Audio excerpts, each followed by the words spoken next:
I'm currently working on a replica of Springfield, Ohio. This is a replica of the S Limestone St railroad crossing that I'm working on. I actually have some footage of railroad crossings in Springfield, Ohio that I'll link to in the description. Anyway, here's a story of how I discovered these railroad crossings in Springfield, Ohio. You're probably curious of how I found out about these railroad crossings since I don't live anywhere near Springfield. In fact, how did I even get footage of these crossings? Well, here's how I got to these railroad crossings. Back when I had just gotten my job as a truck driver, it turned out that for some reason it was too difficult of a job for them to get the trainer all the way to Allentown to pick us up. So instead, they had us rent a car and drive all the way to Springfield, Ohio, which apparently was the nearest place they could go to get us a trainer. Still not entirely sure how that works. Either way, we were just sitting in the hotel waiting for the trainers to pick us up. A whole day had gone by, and I was pretty bored, so I'm like, okay, let's see if there are any railroad crossings in this area. If I have to wait this long for a trainer, might as well not be bored while waiting. And I looked on Google Maps, and I found these railroad crossings. Another reason why I got bored at that hotel was because even though they had cable, none of the shows I remembered watching were on those channels anymore. Like, for example, I was used to watching shows like Build It Bigger, Mythbusters, Deadliest Catch, and stuff like that, but hardly any of those shows were on the Discovery Channel anymore, and most of them have been replaced by shows that I pretty much did not care about. So yeah, I was like, okay, I gotta get out of this place. There's nothing to do here. So I ended up walking about a mile and a half to this railroad crossing and started filming. Now, you'll notice that the railroad crossing isn't fully finished yet. However, I do have enough of it to show you footage of it operating. The main problem I have right now is that the lights aren't flashing in unison.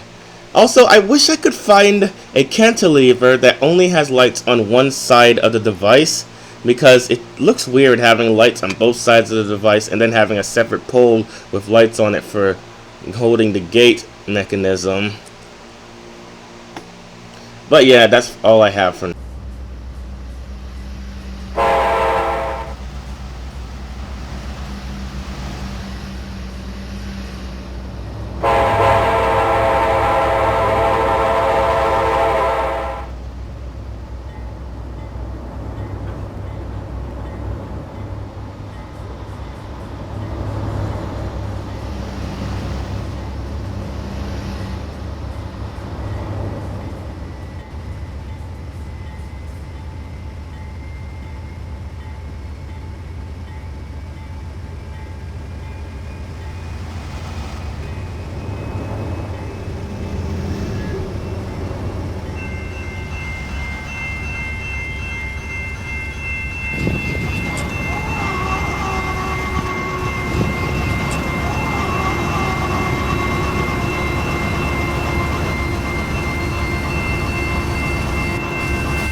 Okay, can I say something about quiet zones real quick?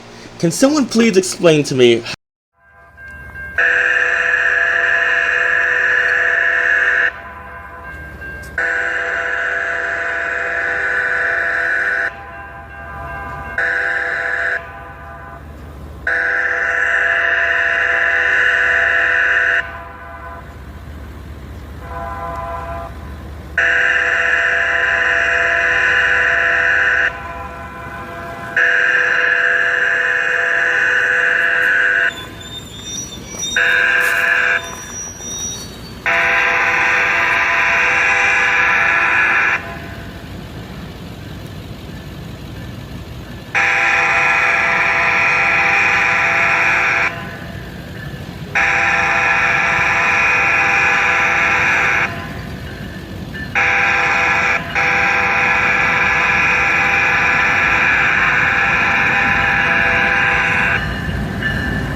I mean, how is that less annoying than this?